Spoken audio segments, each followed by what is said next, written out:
একটা কাজই করো এবং সেটা এমনভাবে করো যে তোমার থেকে বেস্ট কেউ না করতে পারে। রিস্ক নেওয়া ভালো, বাট ক্যালকুলেটিভ রিস্ক নেওয়াটা আই থিঙ্ক একটু স্মার্ট মুভ। একটা ইউটিউব ভিডিও দেখলো বা কারো ইন্টারভিউ দেখলো, আচ্ছা ও করেছে মানে আমিও করে নেবো। ভাই সে সেই জায়গাটা অ্যাচিভ করার আগে ব্যাক স্টোরিটা তো জানো। আমি যোগেশে অ্যাডমিশন নেই টলিগঞ্জে, আমার একটু ফিল্ম নিয়ে শখ ছিল, ফিল্ম ইন্ডাস্ট্রিতে আসবো। জিদ্দার বস টু শ্যুট হচ্ছিল, একদিন ওখানে আমাকে ইনভাইট করেছিল একজন। পরে আমার সাথে জিদ্দার প্যান্থারে হয় তুমি এমন কোনো টপিক নিয়ে কন্টেন্ট করছো যেটা খুবই ইউনিক বা খুব ইন্টারেস্টিং ওয়েতে তুমি প্রেজেন্ট করছো, সেম জিনিসই দেখবে অনেকে অনেক আলাদাভাবে প্রেজেন্ট করে, শুনতে ভালো লাগে। আচ্ছা, তো বা ওদের যে এডিটিং বা যে রিলস বানাই আমরা, হুক থাকে প্রথম 2 সেকেন্ড 3 সেকেন্ড, হুকটা খুব সুন্দর রাখতে হবে। কিছু হয়তো বোল্ড কন্টেন্ট রয়েছে, সেক্ষেত্রে ফেসবুক এবং ইনস্টাগ্রাম বেশি রিচ করে। আর যেগুলো তোমার হয়তো নর্মাল, ধরো আমি একটা সুন্দর নর্মাল ড্রেস পরে একটা কথা বলছি অডিয়েন্সের সাথে, আমার হয়তো প্রোফাইলটা রিচই হলো না, জাস্ট নর্মাল 10টা লাইক, এবং আমি 10টা লাইকই পাই।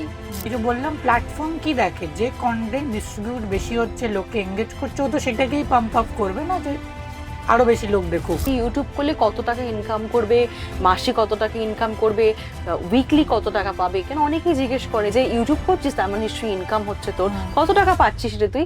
স্যান্ডি সাহা, কিরণ, তারপর ওয়ান্ডার মুন্না, এরা স্যালারি মানে এদের যে ইউটিউব থেকে কত টাকা পায়? আমি একটা র্যান্ডম বলে যারা 100 কোটি টাকা ইনকাম করে। নমস্কার, আমি ওয়েন্দ্রিলা। টকবুক উইথ ওয়েন্দ্রিলাতে সবাইকে অনেক অনেক ওয়েলকাম এবং অ্যাসোসিয়েট বাই বাংলা হান্ট। আজকে আমার সাথে রয়েছে কিউব মাল্টিমিডিয়ার ফাউন্ডার সুমন্ত দে। সুমন্ত অনেক ছোট বয়স থেকে কাজ করা শুরু করেছে এবং এখনও বয়সটা ছোটই রয়েছে। ডিজিটাল মার্কেটিং, আমরা জানি ডিজিটাল মার্কেটিং কী করে করা যায়, কিভাবে করা যায়, ফেসবুক বুস্টিং, ইনস্টাগ্রাম, ইউটিউব, তো কিভাবে করা যেতে পারে ডিজিটাল মার্কেটিং নিয়ে, তো আমি ওকে দেখাবো। সুমন্ত এসেছে আমার পডকাস্ট শোতে। Hi Sumanta. Thank you invite করার জন্য। কেমন আছো? খুব ভালো। আমাদের লাস্ট ইভেন্টে দেখা হয়েছিল তোমার সাথে, তখন অনেক কিছু কোয়েশ্চেন করেছিলাম, তো ঠিকমতো সময় ছিল না বলে ঠিকমতো আমরা এলাবোরেট করতে পারিনি। সো এই যে ডিজিটাল মার্কেটিং এখন প্ল্যাটফর্ম রয়েছে, তো তোমার মতে জার্নিটা কি ছিল? খুব ইন্টারেস্টিং কোশ্চেন। প্রথম প্রশ্নটাই ভাবছিলাম কি প্রশ্ন আসবে। তো জার্নি দেখো, এটা তো একটা লং স্টোরি, তো বিষয়টাকে টিজার টাইপের বলতে হবে আমাকে, বড় গল্পটাকে ছোট করে। এবং তুমি college drop out. College drop out এখন খুব প্রাউডলি বলি, আগে বলতাম না, জিজ্ঞাসা করলে বলতাম হ্যাঁ চলছে এখনো পড়াশোনা করছি বাকি কিছু একটা। কারণ হয় না যে তোমাকে তোমার সোসাইটি জাজ করে ফেলে খুব ইজিলি, মানে তুমি কিছু একটা করলে তখন ডাজন্ট ম্যাটার, এ সমস্ত কিচ্ছু যায় আসে না, বাট যতক্ষণ না তুমি সেই জায়গাটা যাবে ততক্ষণ মানে তোমার উপরে কেউ ভরসা করতে পারে না, বা তুমি কি ভাবছো যদি তুমি একটু হাটকে করো, ঠিক আছে, মানে 10 জন যে রাস্তা দিয়ে যাচ্ছে তুমি যদি বাই চান্স রাস্তাটা ঘুরিয়ে নিজের মতো করো, তো সবাই তোমার সাপোর্টে প্রথম থেকে থাকে না, এটা মানে চলে আসছে সেই যুগ যুগ ধরে। এবং সেটা খারাপও না, অনেক ক্ষেত্রে খারাপ না, ইন দ্য সেন্স একটা ব্যাপার চলে আসছে, তো আমরা ওই পয়েন্টে যাচ্ছি না, কিন্তু হ্যাঁ আমিও তাদের ভিতরেই ছিলাম, আমার সাথেও সেম সেম ব্যাপারটা হয়েছিল। কারণ আমি ছোটবেলা থেকে একটু ডিফারেন্ট জিনিসপত্র করতাম। এবার সেখানে আমার স্কুলে কিছু টিচার ছিল যারা সাপোর্টও করতো, আবার অনেকে ছিল যারা আমার বাড়ি ফোন কল করতো, আজকে না সুমন্ত এটা করেনি, আজকে এটা স্কুল বাঙ্ক করে ওই করেছে। ও স্কুল বাঙ্ক করেছো? হ্যাঁ, স্কুল বাঙ্ক করে আমরা মানে এই ক্রিয়েটিভ কাজবাজি করতাম, হয় একটু বন্ধু বান্ধব নিয়ে কিছু শর্ট ফিল্ম বানিয়ে নিতাম, বা কিছু একটা থিয়েটার গ্রুপ করতাম যে চলো কিছু একটা ক্রিয়েট করি, স্কুল ফাংশন আসছে কাইন্ড অফ, মানে চলতো অন্য কিছু, ওই ট্র্যাডিশনাল ব্যাপারটা জমতো না। বাট কপাল হয়তো আমার খুব ভালো, পরীক্ষার নাম্বারসগুলো খুব ভালো আসতো, মানে কখনো পড়াশোনার দিক থেকে ওই কমপ্লেনটা আমার বাড়ি অবধি যায়নি, যেহেতু বাজে স্টুডেন্ট, মানে স্টুডেন্ট ওই দিক থেকে জানি না কি হতো, খুব বেশি পড়তাম না, বাট হয়ে যেত আর কি, মানে ভালোই হতো, এরকম না জাস্ট মিডিয়াম লাস্ট, ঠিকঠাক মানে ভালোই হতো। তো এরকম ভাবে ব্যাপারটা চলছিল। আর যেহেতু ছোটবেলা থেকে একটু অন্যরকম করার প্ল্যান ছিল, তো একটু স্টার্ট আপ, একটু এই সমস্ত ব্যাপার স্যাপার মানে একটু ভালো লাগতো আর কি। আমি তো মফস্বলের ছেলে, আমি বসিরহাটে আমার বাড়ি, ওখানে হ্যাঁ কাঠিহাট বলে একটা জায়গা আছে, বসিরহাট থেকে 7-8 কিলোমিটার, তো ওখানে আমার বাড়ি, আমার পড়াশোনা ওখানেই। তো ক্লাস 12-এর পরে আমি কলকাতা আসি, তার আগে আমি কলকাতা কিছু জানতামই না। ইভেন যখন আমার উচ্চ মাধ্যমিক চলছে, তখন আমি কলকাতাতে আসি বিভিন্ন ফিল্মসের শ্যুটে। মানে জার্নিটা সেখান থেকে শুরু হয়, তখন অ্যাজ অবজারভার আসি। উম, জিদ্দার বস টু শ্যুট হচ্ছিল, তো একদিন ওখানে আমাকে ইনভাইট করেছিল একজন, সেখানে এসছিলাম। এসে শ্যুটটা দেখি, ফার্স্ট জিদ্দার সাথে আমার দেখা হয়, বাবি যাদবের সাথে দেখা হয়। তো মানে প্রথম দেখাতে বা যেটুকু কথাবার্তা হয়, সেখানে একটা অন্যরকম ভাইব থাকে। পরে আমার সাথে জিদ্দার প্যান্থারে মানে ওই প্রজেক্টে অ্যাজ এ এডি আমি আসি। মানে বাই চান্স, এটাও কপালে ছিল, আমারই পরিচিত একজন, ও বেসিক্যালি প্রজেক্টটা করছিল। তো কিছু একটা ওর টাইমিং এর হয়েছিল, আমাকে বলে যে তুই করবি। আমি বললাম এটা বলারই কি আছে, জিদ্দার প্রজেক্ট করবো না মানে। তো সেখানে গিয়ে তখন জিদ্দাও বলে যে তুমি তো এখানে ডিরেকশন দিতে আসনি বা এডির কাজ করতে আসনি, তুমি এসছো মার্কেটিং করতে। তো প্রথম থেকে ভাল লাগতো, যে মনে হতো যে মানে আমি ফিডব্যাকগুলো পেতাম যে তুমি যেভাবে চিন্তা ভাবনা করো আর কি। তো সেই থট প্রসেসটা একটু হাটকে, লাইক হ্যাঁ এরম ভাবেও কিছু মার্কেটিং করা যায়। অনেকে মার্কেটিং করতে লজ্জা পায়, যে ভাবে যে কেন করব, এটা করলে লোকে কি ভাববে। আরে লোকে এমনিও ভাববে না, তুমি করো তোমার মতো। তো ওই যে ব্যাপারটা একবার শুরু হলো, ওখান থেকেই এতদিন ধরে পরপর পরপর চলে এসছে আমার। মানে কিউব মাল্টিমিডিয়া এটা স্টার্ট করার আগেও আমার স্টার্ট আপ ছিল, দেন আমি জবও করেছি। হুম। কারণ হয় না, রিস্ক নেওয়া ভালো, বাট ক্যালকুলেটিভ রিস্ক নেওয়াটা আই থিঙ্ক একটু স্মার্ট মুভ। মানে সবসময় মোটিভেশন প্যাশনে ঝাঁপিয়ে পড়ো, বাট সামহাও একটু ভাবো। আমি বলছি না যে সব কিছুই আমাদের নিয়ম মেনে চলে, কিন্তু কি হয় যে অনেকে ভাবে যে আমি তো একটা ইউটিউব ভিডিও দেখলো বা কারো ইন্টারভিউ দেখলো, আচ্ছা ও করেছে মানে আমিও করে নেবো। ভাই সে সেই জায়গাটা অ্যাচিভ করার আগে ব্যাক স্টোরিটা তো জানো। লাইক আমিও যখন কারোর ইন্টারভিউ দেখে খুব ইন্সপায়ার হই যে করবো, এই করবো সেই করবো, তখন আমি ডিপলি দেখি যে পুরো প্রসেসটা কি ছিল, যতটা ইনফরমেশন পাওয়া যায়। তো সেরকমই, যেরকম মনে হলো যে করে নেবো মানে একদম হয়ে যাবে, সেরকম না, একটু পড়াশোনা দরকার। তো আমার মনে হয়েছিল যে নিজে কোম্পানি বানানোর আগে মেবি আমি কোথাও জব করি, আগে আমি কোম্পানি কালচারটা বুঝি। আজকে হয়তো আমি প্যাশনে একটা কোম্পানি খুলে নিলাম, এবার আমি জানি না হায়ারিং কি প্রসেসে চলে, কোম্পানির ইন্টারনাল লিগালস কিভাবে, অপারেশনস কিভাবে হয়, তো সেগুলো জানা দরকার। তো আমি তো এমবিএ করে আসিনি, আমি তো কোনো জায়গার থেকে সো কল ইনস্টিটিউট থেকে পাস আউট না। তো আমার মনে হলো আমি একটা কোম্পানিতে জয়েন করি, সেখানকার কালচার দেখি, শিখি আগে ব্যাপারটা। তো 12 পাশ করার পর তুমি কোম্পানি চাকরি মানে না, জব পেয়ে 12 গেলে? পাস করার পরে আমি কলকাতাতে আসি। আমি যোগেশে অ্যাডমিশন নেই টলিগঞ্জে। আমার একটু ফিল্ম নিয়ে শখ ছিল, ফিল্ম ইন্ডাস্ট্রিতে আসবো, একটু একটু নায়ক নায়িকার সাথে একটু কাজকর্ম হবে, এসব ব্যাপার স্যাপার ছিল। তো তো আমি ইচ্ছা করেই যোগেশে অ্যাডমিশন হই, কারণ বাড়ির লোক তো বলতে পারবে না যে বাড়ির থেকে যাতায়াত করো, ওখানেই আমার থাকতে হবে। তো ওই ওখানে আসা, বাট ওখানে আসার পরে জানি না সামহাও কপালে হয়তো ছিল, দেন আমি একটা স্টার্ট আপ লঞ্চ করি, এটা ফুড টেক অ্যাপ। তো সেটা নিয়ে জার্নি স্টার্ট হয়, এবং ওই বিজনেসটা যখন আমরা করছি সেই সময় আমাদের এই সেম মার্কেটিং, যে কি করে মার্কেটিং করব। তো কোনো কোম্পানি, তারা খুব বড় কোম্পানি, তাদের অ্যাফোর্ড করার মতো বাজেট আমাদের নেই, আমরা স্টার্ট আপ কলেজে পড়ি, কী করে অত টাকা দেবো। আবার অনেকে আছে যারা, হয় না তুমি জানে এর থেকে যদি কিছু টাকা পায় সেটাই আমার লাভ, ওর যা পারে হোক। তো এরকম প্রচুর টাইপসের পাবলিকও থাকে যারা তোমাকে ওই টাইমটা ইউজ করে নেবে। তো সেইগুলোর থেকেও মানে সব কিছু আশেপাশে দেখে এক্সপিরিয়েন্স করে আমাদের ওটাও মনে হয়েছিল যে না, এই জিনিসটা মিসিং। মানে আমি যখন বিজনেস করছি, আমি যদি মার্কেটিং এই প্রবলেমটা ফেস করি, অনেকেই আছে না, তারাও হয়তো সিমিলার ব্যাপারটার মধ্যে দিয়ে যাচ্ছে। তো ওই কোম্পানি থেকে এক্সিট করার পরে দেন আমি এক জায়গাতে আবার জবও করি, কারণ ওখান থেকে বেরোনোর পরে এরকম না যে ইনস্ট্যান্ট কিউব আমরা স্টার্ট করি। হুম। তো প্ল্যান চলছিল অনেক কিছু।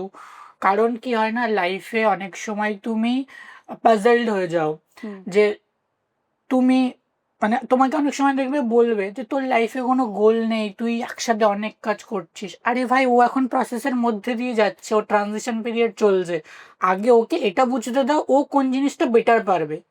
আমি যদি ট্রাই না করলাম, তাহলে আমি বুঝবো কি করে। আজকে আমি 4টে কাজ করে আমার মনে হচ্ছে মার্কেটিংটা হচ্ছে আমার সব থেকে মেন স্ট্রেংথ, এখানটাতে তো বাস আমি ফাটিয়ে দেবো। লাইক তুমি একটা কাজই করো, এবং সেটা এমনভাবে করো যে তোমার থেকে বেস্ট কেউ না করতে পারে। তো সেটার জন্য তোমাকে তো আরো 4টে কাজ করতে হবে, ট্রাই করো, দেন তুমি বুঝবে যে এটা আমি জানি। ছোটবেলা থেকে আমরা তো আমাদের নিজেদের ট্যালেন্ট জানি না, না আমাদের তো ওই গতানুগতিক সিলেবাসে নেই, পড়াশোনার বাইরে যে ও বুঝবে যে আমার মধ্যে এটা আছে। তো তো কাইন্ড অফ সেরকমভাবে ব্যাপারটা স্টার্ট হয় এবং ওই জার্নি যে শুরু হলো এখনো চলছে।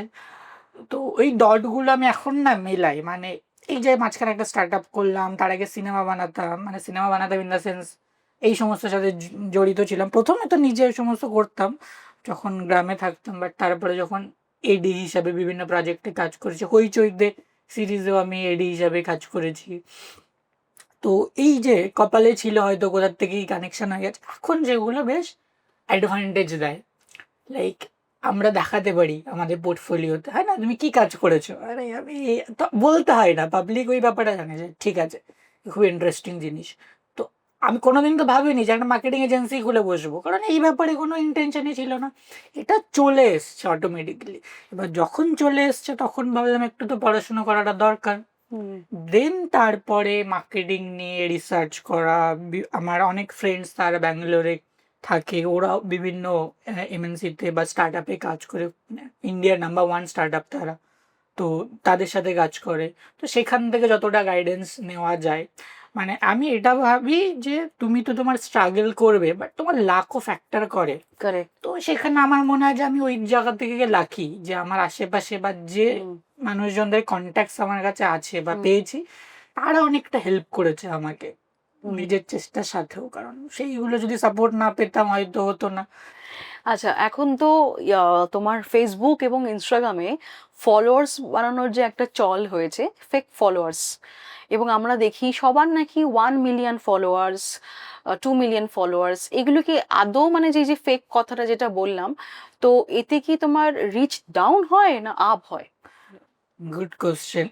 দেখো, এখানটাতে বিষয়টা হচ্ছে তুমি যেরকম বললে অনেক ক্রিয়েটার্স বা অনেক প্রোফাইলে আমরা দেখতে পাই ফলোয়ার্স খুব বেশি। তুমি তাদের প্রোফাইলে ঢুকবে, অনেকে তো ফলোয়ার্স হাইড করে রাখে, ফেসবুকে ইনস্টাতে দেখা যায় পাবলিক ফেসবুকে ফলোয়ার্স হাইড করা যায়? হ্যাঁ, কিছু কিছু প্রোফাইল মানে আচ্ছা। পেজে হাইড করা যায়, কিছু পেজে অপশনস এখনকার পেজগুলোতে দেয় না, বাট যারা আগে ক্রিয়েট করা পেজ ওখানে তুমি প্রাইভেসি দিকে চেঞ্জ করতে পারবে যে প্রাইভেট আর পাবলিক, অনলি মি, ওগুলো দেখা করা যায়। এখনকার অটোমেটিক্যালি বাই ডিফল্ট পাবলিক থাকে। তো যারা ধরো তুমি ইনস্টাগ্রামে কারোর প্রোফাইলে গেলে বা ফেসবুকে তুমি দেখলে ফলোয়ার্স ওই, বাট তুমি যখন তার কন্টেন্টে লাইকস দেখবে, কমেন্টস দেখবে, তুমি বুঝতে পারবে যে 1 মিলিয়ন হয়তো 200টা লাইক বা 100টা লাইক, তো কোনো সেন্সই তৈরি হয় না, না মানে 1 মিলিয়ন, সেখানে তোমার 100-200 লাইক, তো অবভিয়াসলি জল মেশানো। অনেক সময় কি হয় না, যখন তুমি পাবলিক ফিগার বা তুমি কিছু একটা কন্টেন্ট ক্রিয়েট করছো, তো লোকে দেখে যে আদেও এই লোকটার ক্রেডিবিলিটি কতটা, একে কতজন ফলো করে। তো তুমি একটা অ্যাকাউন্ট খুললে, তুমি দেখলে এই অ্যাকাউন্টে তো 500 জন ফলোয়ার্স, তোমার অতটা গুরুত্ব হবে না, কন্টেন্ট ভালো লাগলে লাইক করে বেরোবে। তুমি যদি দেখো এর প্রোফাইলে 500 জায়গায় 50,000 ফলোয়ার্স, নামের পাশে টুক করে একটা ব্লু টিক লাগানো, এখন যেহেতু কিনতে পাওয়া যায়, তো ওর একটা ইমেজই চেঞ্জ হয়ে গেল। আচ্ছা দেখি তো, তার মানে সব তো থোড়ি না চেক করছে বসে বসে যে ফলোয়ার্স কি ফেক না অরিজিনাল, তো ওই হিসাবে অনেকে ফলোয়ার্স আনে। বাট অ্যাকচুয়ালি ইনস্টাগ্রামে একটা ফিচার এসছে ফ্ল্যাগড ফলোয়ার্স, যে যত স্প্যাম অ্যাকাউন্টস আছে, যত বট অ্যাকাউন্টস আছে, সেগুলোকে ফ্ল্যাগডে চলে আসে, তো তুমি ওখান থেকে রিমুভ করতে পারবে। অ্যাকচুয়ালি এটা ক্ষতি করে, কারণ কি কেন ক্ষতি করে, ধরো তোমার অরিজিনাল ফলোয়ার্স 100টা, তুমি ফেক ফলোয়ার দিয়ে দিয়েছো ধরো 10,000, সো তোমার অ্যাকচুয়াল ফলোয়ার্স কি 100টা, 10,000 তো ফেক। তোমার প্রোফাইলে চলে আসলো 10,100 ফলোয়ার্স, তুমি একটা কন্টেন্ট পোস্ট করলে, প্ল্যাটফর্ম কি দেখতে পাচ্ছে যে ফার্স্ট এর যে ফলোয়ার্স আছে আমি তাদের নিউজ ফিডে ব্যাপারটাকে ডিস্ট্রিবিউট করবো। ওকে। ওই যে 10,000 ওরা তো ড্যামেজড, ওরা তো ডেড, ওদের তো নিউজ ফিডে আসছে না, তো প্ল্যাটফর্ম দেখতে পাবে এর কন্টেন্টের ফলোয়ার্সরা এঙ্গেজ করছে না, তার মানে কি করবে, এই পোস্টের রিচ এমনি কমে গেল। প্ল্যাটফর্ম তো কি দেখে, যে আমরা বলি না যে খারাপ কন্টেন্ট তো বেশি চলে, ভালো কন্টেন্ট তো কম চলে, তার লজিক এটাই। খারাপ ভালো প্ল্যাটফর্ম কি করে বোঝে, যে পাবলিক ইন্টারাকশনে পাবলিক কতটা লাইক করছে, শেয়ার করছে, কমেন্ট করছে, তো পাবলিক যদি খারাপ কন্টেন্টে লাইক করে তো তার রিচ বাড়বে। তো সিমিলারলি কারোর 80,000 ফলোয়ার্স, ঠিক আছে, তো সেইখানটাতে সে যদি 5,000 10,000 এক্সট্রা করে, এটাতে খুব এফেক্ট পড়ে না, কারণ তার ম্যাক্সিমামই হচ্ছে অরিজিনাল, ও একটুখানি পুশ করলো। বাট অনেকে কি করে উল্টো করে, অ্যাকচুয়াল ফলোয়ার 10,000, বাড়ি নেই 80,000। তো আচ্ছা। সেগুলো যা দেখো, প্ল্যাটফর্মের অ্যালগরিদম বুঝে করতে হবে। আগেকার দিনে দেখবে আমরা সাবস্ক্রাইব করে রাখলে, ফলো করে রাখলে নোটিফিকেশন আসতো, এখন আসে না। কেন? কেন আসে? কারণ প্ল্যাটফর্ম এখন ইন্টারেস্ট বেস অডিয়েন্সে কাজ করে। এখন দেখে যে তুমি দেখবে অনেক কন্টেন্ট তুমি দেখো, ফলো করোনি, সাবস্ক্রাইব করোনি, তার কন্টেন্ট তোমার ফিডে চলে আসে। কেন আসে? প্ল্যাটফর্ম জানে অডিয়েন্স রিটেনশন করতে গেলে ও যেটা চাইছে আমাকে সেটা দেখাতে হবে। ও ফলো করো, সাবস্ক্রাইব করো, ওটা ক্রিয়েটারের জন্য হেল্পফুল। প্ল্যাটফর্মের কাছে তো ডেটা আছে সবারই, ক্রিয়েটারের ডেটাও আছে, তোমার ডেটাও আছে। ও জানে যে ওয়েন্ড্রিলা হয়তো রান্নার ভিডিও খুব পছন্দ করে, তোমার ফিডে রান্নার ভিডিওই দেখাবে, তুমি হয়তো সেই চ্যানেলকে সাবস্ক্রাইব করোনি বা ফলো করোনি। তো এখন অ্যালগরিদম বাই প্ল্যাটফর্মের ডিস্ট্রিবিউশন প্রসেস চেঞ্জ হচ্ছে। এবং এগুলো কিন্তু, এই যে এগুলো আমার কথা না, তুমি যদি মেটা বা ইউটিউব, এরা যখন এদের কোনো ব্লগ রিলিজ হয় বা কিছু আপডেটস আসে, সবই পাবলিক প্ল্যাটফর্মে অ্যাভেলেবেল, ওদের অফিসিয়াল সাইট থেকে, যে কী পলিসিতে ডিস্ট্রিবিউট হয়। বাট লোকে ওগুলো পড়েই না, পাবলিকের হাতে তো টাইম নেই। কন্টেন্ট বানানোর জন্য আমি এত টাকা দিয়ে দেবো, আমাকে ভাইরাল বানিয়ে দাও, ভাই তুই বেসিক তো পড়। কেউ জানেই না যে কন্টেন্ট ডিস্ট্রিবিউশনের কি প্রসেস, ওটাও তো একটা প্ল্যাটফর্ম, মেশিন, ওখানে তো মানুষ বসে কেউ ব্যাকএন্ড থেকে করছে না। তো তুমি যদি ওই ব্যাপারটা নিয়ে সিরিয়াস থাকো, তোমাকে বেসিকগুলো জানতে হবে।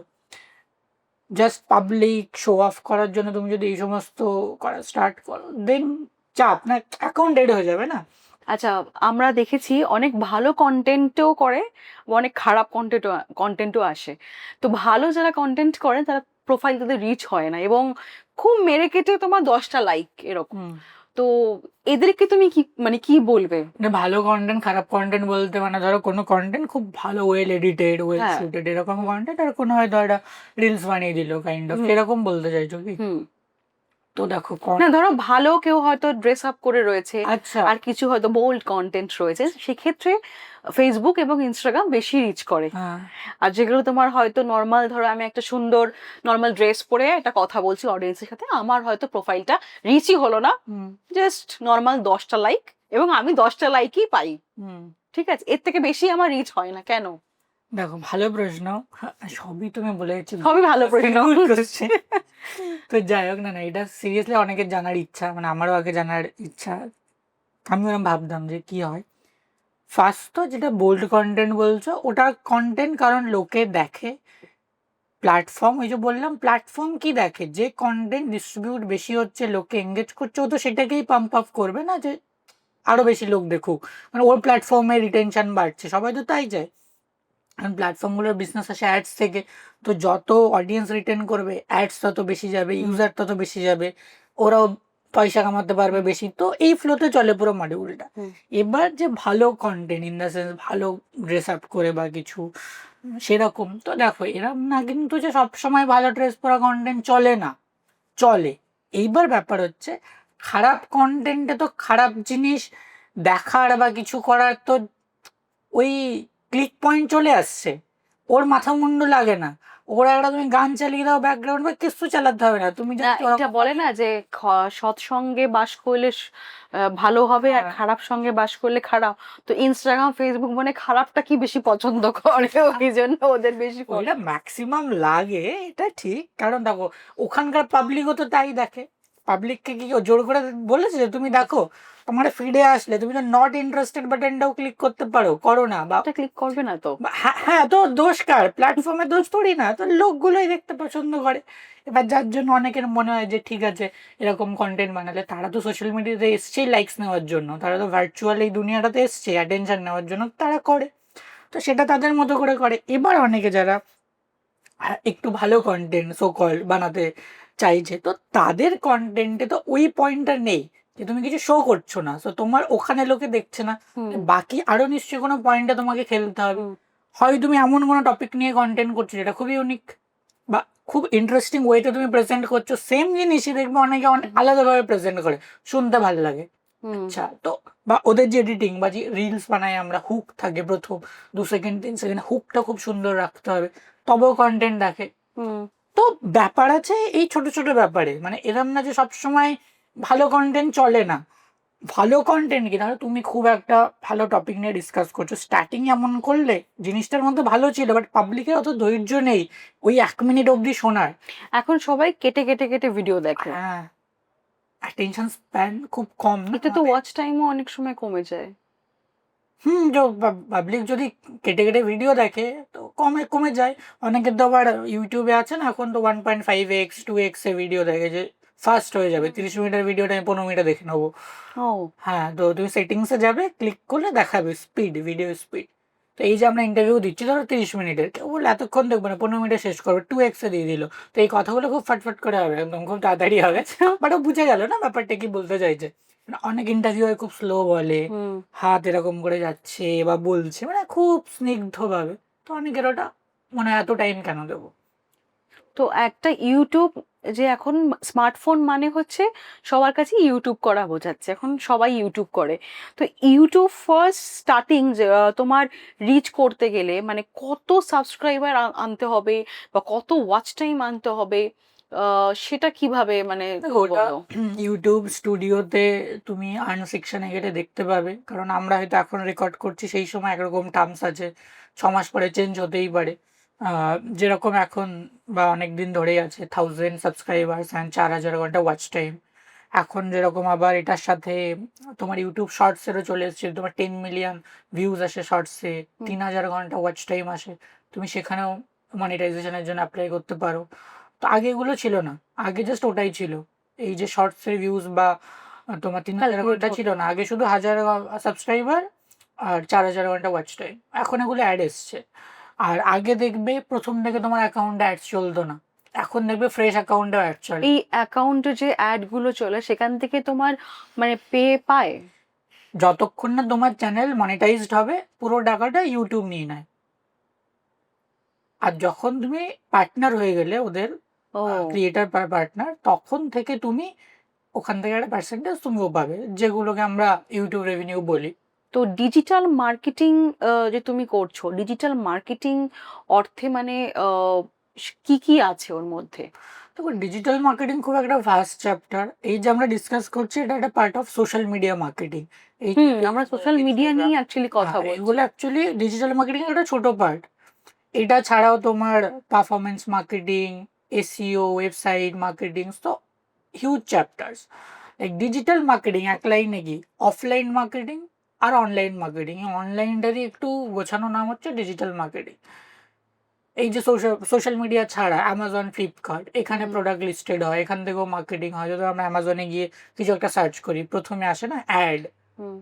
স্পন্সার্ড চলে আসে, বা গুগলে আমরা কিছু সার্চ করলি প্রথমে স্পন্সার্ড চলে আসে। হুম। এগুলোই ডিজিটাল মার্কেটার যারা আছে তারা ব্যাপারগুলোকে ওখানে অ্যাডস রান করে বিভিন্ন প্ল্যাটফর্মের মিডিয়াম থেকে, লাইক গুগল অ্যাডস থেকে গুগল চলে, অ্যামাজন ড্যাশবোর্ড থেকে লাইক অ্যামাজনের অ্যাডস অ্যাকাউন্ট থেকে অ্যামাজনের চলে। তো এরকম বিভিন্ন প্ল্যাটফর্মের মেটা অ্যাডস থেকে ফেসবুক, ইনস্টাগ্রাম চলে, হোয়াটসঅ্যাপ চলে। তো এরকম এদের অ্যাকচুয়ালি বিজনেস মডিউলের তো ভীষণ একটা ইম্পর্টেন্ট পার্ট। তো কন্টেন্ট রেডি করতে গেলে অনেকেই আছে যারা এখন সো কল্ড ইউটিউবার প্রচুর আছে, হয়তো সেভাবে তাদের মধ্যে শিক্ষা ভাবটা নেই, আমি দেখেছি তারা বিভিন্ন ইভেন্টসে যায় এবং ঠিকমতো কথা বলতেও পারে না। তো ফেসবুক বা মেটা, যেটা আমরা জানি ইনস্টাগ্রাম, তো ওদেরকে কিভাবে ফলো, বা এই যে ওদের যে প্রোফাইলটা অনেক বেশি লোকের কাছে পৌঁছাচ্ছে এবং ভালো কন্টেন্ট যারা করছে, বানাচ্ছে রেগুলার ওয়েতে, বছরের পর বছর বানাচ্ছে, তাদের কিন্তু ঠিকমতো দর্শকদের কাছে পৌঁছাচ্ছে না কেন? ওই যে বললাম যে কন্টেন্ট তুমি কিভাবে শুট করছো, কিভাবে প্যাকেজিং করছো, দুটো আলাদা জিনিস। দেখো কারোর কন্টেন্ট প্রোডাকশন খুব ভালো হয়, সেটা তো ব্র্যান্ডিং, চকচকে ব্র্যান্ডিং, চকচকে ব্র্যান্ডিং। না, আমার হয়তো, তোমার হয়তো আইফোন কেনার সামর্থ্য নেই, নর্মাল ফোনে এমনি করছো। ফোন দিয়েই করছো, হ্যাঁ। সো প্ল্যাটফর্ম সবসময় ওটা দেখেই না, দেখে যে এই কন্টেন্ট লোকে কতটা নিচ্ছে।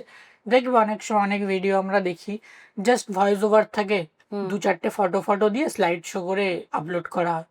আবার অনেক ভিডিও খুব মানে ভালো করে ব্লগ করে এবার হয়তো হুম। যে ব্লগ করেছে সেই ভিডিওতে যে স্টাইলে কথাবার্তা বলছে সেটা অতটা জমেনি, বা তার ওই ব্যাপারটা কানেকশন নিচ্ছে না অডিয়েন্সে, দূর কি বলছে স্কিপ করে বেরিয়ে যায়। আর অনেক হয়তো ফটো দিয়েই 4টে 5টা ফটো স্লাইড শো করেছে, বাট ও যে ভয়েস ওভারটা দিচ্ছে বা যেভাবে স্টার্টিং করেছে, হুকটা করেছে, সেটা লোকের খুব ভালো লেগেছে। তো এরকম না যে স্লাইড শোতে বানিয়েছে বলে এর কন্টেন্ট ডাউন যাবে, হয়তো এটাই মিলিয়ন্সে ভিউজ যাবে। তো তোমাকে কি প্ল্যাটফর্ম বুঝতে হবে। দেখবে তুমি যদি খুব ভালো করে অবজার্ভ করো যারা ক্রিয়েটার, এখন অনেকে অ্যাপ্লাই করে, এবার অনেকে হয়তো এত ডিপলি ভেবে করে না। ওরা দেখে আচ্ছা বাকিদের এই ফর্মুলাতে হিট হচ্ছে, জাস্ট কপি পেস্ট, তারাও গেন করে যায়, তারা সেই একবার search করে। হ্যাশট্যাগের ব্যাপারটা দেখে এখন, যে প্রচুর হ্যাশট্যাগ দিলে তবেই রিচ পাবে, তবেই। এখন সেই ব্যাপারটা নেই, সেই হ্যাশট্যাগের যুগ আগে ছিল, হুম, এখন অতটাও নেই। নেই। ইনস্টাগ্রামের যে সিইও, তো ও একটা ভিডিও আপলোড করে ওর ইনস্টাগ্রামে, এবং লাইভ কিউএনএ সামথিং হচ্ছিল, আমি রেকর্ডেড দেখেছি যদিও।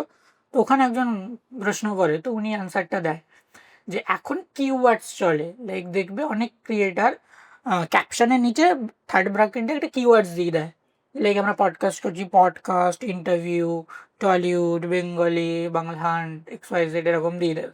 তো কিওয়ার্ডসে চলে যে আচ্ছা ও টলিউড রিলেটেড কন্টেন্ট দেখে, ওকে এটা দেখাও। তো এগুলোর অত কিছু এখন এফেক্ট পড়ে না। এখন অনেক ক্রিয়েটার জীবনে এখন দেখবে কোনো ক্যাপশন, মানে ক্যাপশনে কিছু হ্যাশট্যাগও দেয় না, কিচ্ছু দেয় না, জাস্ট একটা লাইন লিখে দেয়, তাতেই ভিউজ মিলিয়নে কি করে হচ্ছে। তো তুমি ভালো করে অবজার্ভ করতে হবে। এবার যারা আমাদের ভিডিও দেখছে, সে যে টাইপসের কন্টেন্ট বানায়, সব ফুড ব্লগিং করুক, সে পডকাস্ট করুক, সে যাই করুক না কেন, তাকে দেখতে হবে সেই ইন্ডাস্ট্রিতে, মানে এটা আমি সব জায়গাতেই বলি, যে তোমার ইন্ডাস্ট্রিতে যারা টপে আছে তুমি তাদেরকে অবজার্ভ করো, তুমি প্রোফাইল দেখলে বুঝতে পারবে, যদি তুমি খুব ভালো করে দেখো, যে কন্টেন্ট ফার্স্ট দেখলে, যে আমি এই 10টা কন্টেন্ট দেখলাম, 10টা কন্টেন্টের কি থাম্বনেল আছে, হুম, 10টা কন্টেন্ট তো কি টপিক নিয়ে বলেছে, জাস্ট খাতা পেন নিয়ে বসো, লেখা স্টার্ট করো, হুম। স্টার্টিং এ 3 সেকেন্ডেও এইটা দিয়ে স্টার্ট করেছে, তুমি একটা ওর টেমপ্লেট পেয়ে যাবে, ও এই স্টাইলটা ফলো করে। ওর প্রত্যেক ভিডিওতে না প্রথম 3 সেকেন্ডে এরকম একটা ব্যাপার থাকে, ওর থাম্বনেলের স্টাইলটা না এরকম থাকে, ওর না কালার প্যালেট এরকম ইউজ করে। তো এরকম যখন তুমি স্টাডি করবে, তুমি ফর্মুলা পেয়ে যাবে, তো খুব ইজি ব্যাপার। যদি তুমি ডিজিটাল মার্কেটিং না করতে, তাহলে ইন ফিউচার কি নিয়ে এগোতে? ইন ফিউচার ডিজিটাল মার্কেটিং না করলে বিজনেসই করতাম, কিছু স্টার্ট আপস, অন্য কিছু করতাম, বিজনেস তো করতামই। আচ্ছা, একটি ইউটিউব করলে বা ফেসবুক করলে কত টাকা ইনকাম করা যায়? দেখো ইউটিউব ফেসবুক করে লোকে এখন বাড়ি গাড়ি ফরেন ট্রিপ কিনা হচ্ছে, মানে যে জব করে হয়তো আইটি কোম্পানিতে, সেও ছেড়ে দিয়ে এখন হ্যাঁ এখন ইউটিউব, আর কোম্পানির ফাউন্ডাররা এখন ক্রিয়েটার হয়ে গেছে, তারা নিজেরা কন্টেন্ট বানাচ্ছে।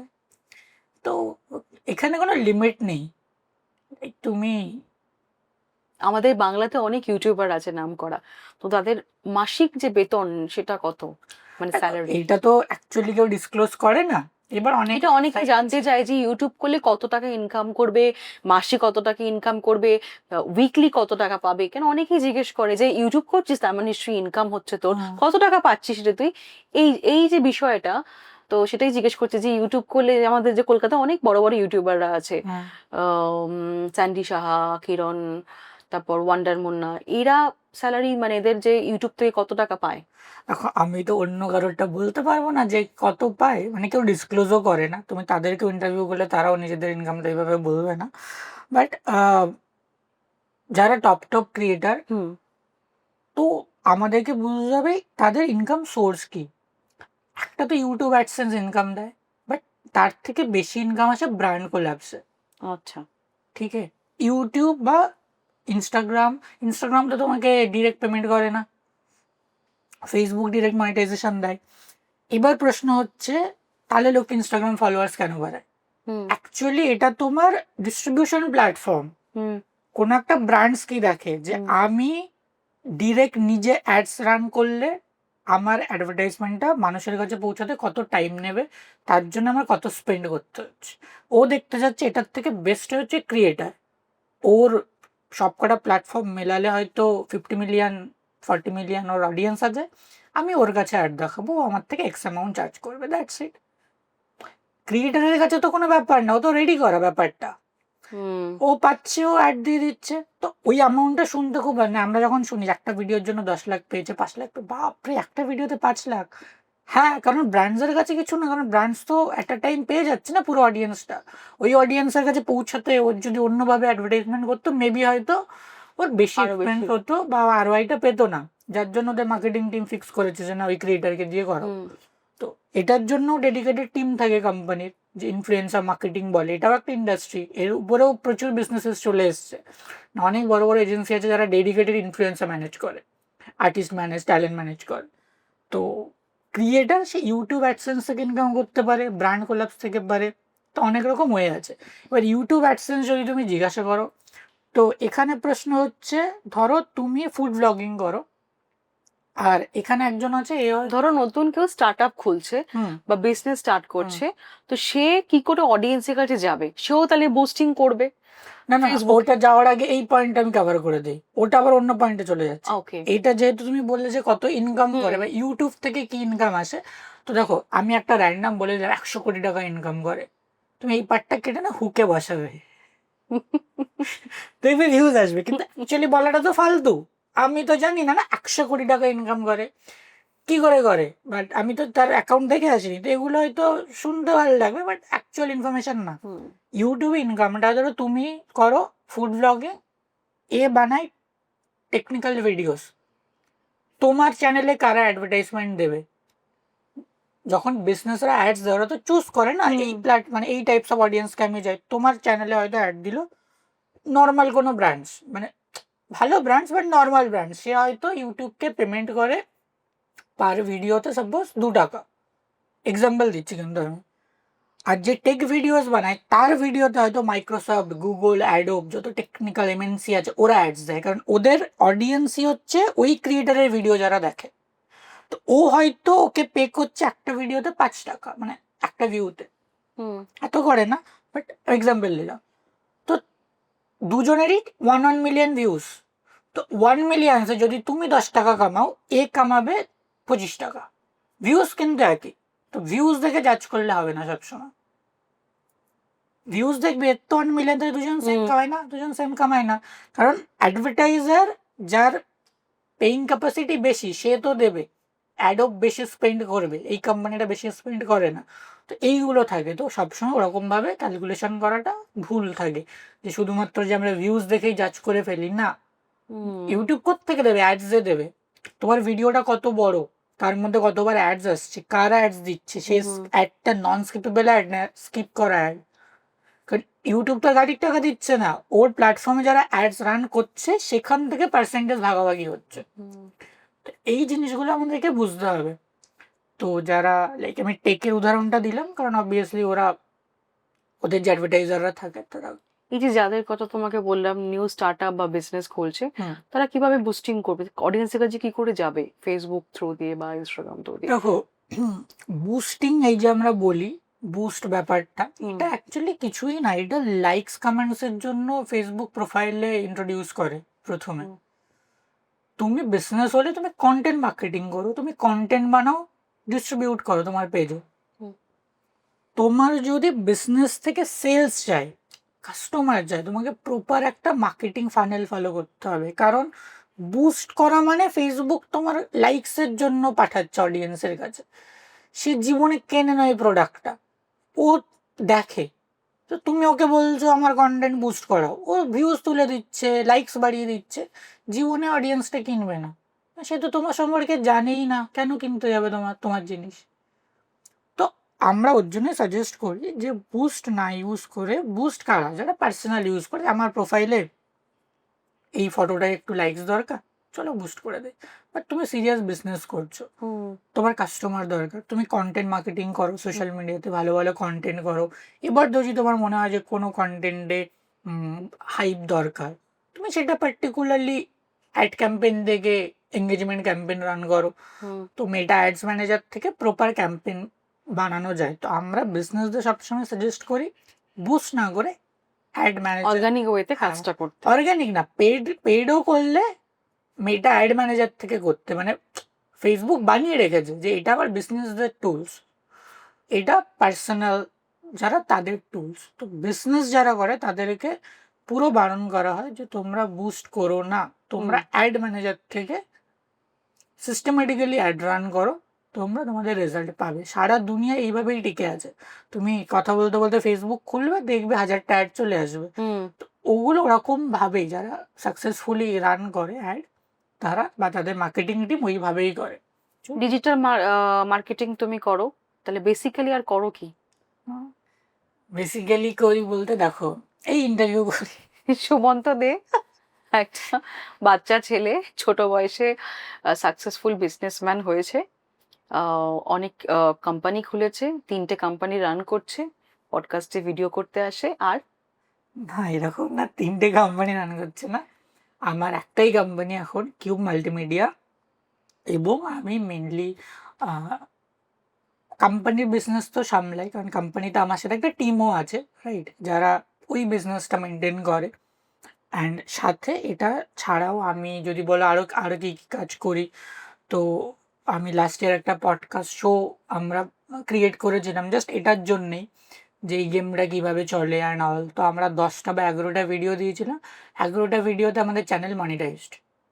আমরা এক্সট্রা কিচ্ছু করিনি, তুমি চ্যানেলে গেলেই বুঝতে পারবে, জাস্ট দেখলেই বোঝা যায় অর্গ্যানিক কোনটা ফেক কোনটা। আর আমার ইনস্টাগ্রামে ওখান থেকে জাস্ট রিল কেটে কেটে দিতাম, 500K, 1 মিলিয়ন, 100K, অনেক ভিউজ আছে, অনেকে অনেক কম আছে, 2-4 হাজারও আছে, তো বলে অত লাভ নেই। তো ওটা একটা সেগমেন্ট ছিল। তো দেন আমরা ওটা নিয়ে একটু প্ল্যান করছি, এবার ওইটা যেহেতু চলে এসছে, ওটার পরে অনেক সেলিব্রিটি, অনেক পাবলিক ফিগার, পলিটিশিয়ানস, তো এদের মিডিয়ান মার্কেটিং কনসালটেন্ট সেটা আমি করি। কারণ অনেক কিছু থাকে যেটা কিউব থেকে অপারেট হয়, বাট অনেক কাজ আমি পার্সোনাল লেভেলেও করি। মানে আমি নাম হয়তো নিতে পারবো না, বাট তোমাদের দেখা অনেক সেলিব্রিটি, অনেক big big politicians, public figures, তো ওদের সোশ্যাল মিডিয়া, ওদের public appearance, media appearance, marketing, so এই ব্যাপারে একটা বেশ ভালো ইনকাম করি ওখান থেকে। তুই এটাই শুনতে চাইছিলে, তাই ওই জন্য বলে দিলাম। তো ব্যাস এইগুলোই করা হয়। আচ্ছা, আমাদের অডিয়েন্সের সম্বন্ধে যদি কিছু বলো, আমার নতুন যে পডকাস্ট শো স্টার্ট হয়েছে, টকবক উইথ ঐন্দ্রিলা। ওয়েন্দ্রিলা। বাহ, নামটা এত ইন্টারেস্টিং, টকবক উইথ ঐন্দ্রিলা। তো আজকে যারা আমাদের এপিসোডটা দেখলেন, আশা করি ভালো লাগলো, খারাপ লাগলেও লিখে দেবে। আর বাকি তো খুব সুন্দর সুন্দর গেস্ট আনছে, আমিও দেখেছি কয়েকটা এপিসোড, খুব ভালো হচ্ছে। চালিয়ে যাও এবং আশা করি এরকমভাবে ভালো কন্টেন্ট দিতে থাকো, কারণ ভালো কন্টেন্ট দেখার অভাব নেই, বানানোর অভাব খুবই আছে। তো সবসময় এরকম আমরা বলবো না, অনেকে চায় ইউটিউব প্ল্যাটফর্মকে লার্নিং প্ল্যাটফর্ম হিসাবে দেখতে, তো অনেকে চায় ভালো কন্টেন্ট আসুক, শিখুক কিছু একটা, আমি তো দেখি পডকাস্ট বা কিছু। তো ভালো করে চালিয়ে যাও অ্যান্ড অল দ্য বেস্ট। আশা করবো নেক্সট আর একটা ইন্টারভিউ হবে, যেখানটাতে আমরা টকবাক উইথ ঐন্দ্রিলার 1 মিলিয়ন সাবস্ক্রাইবার সেলিব্রেট করছি। এর থেকে বড় পাওনা আর কি আছে? একদম একদম। Thank you so much thank Sumanta, এখানে আসার জন্য। থ্যাংক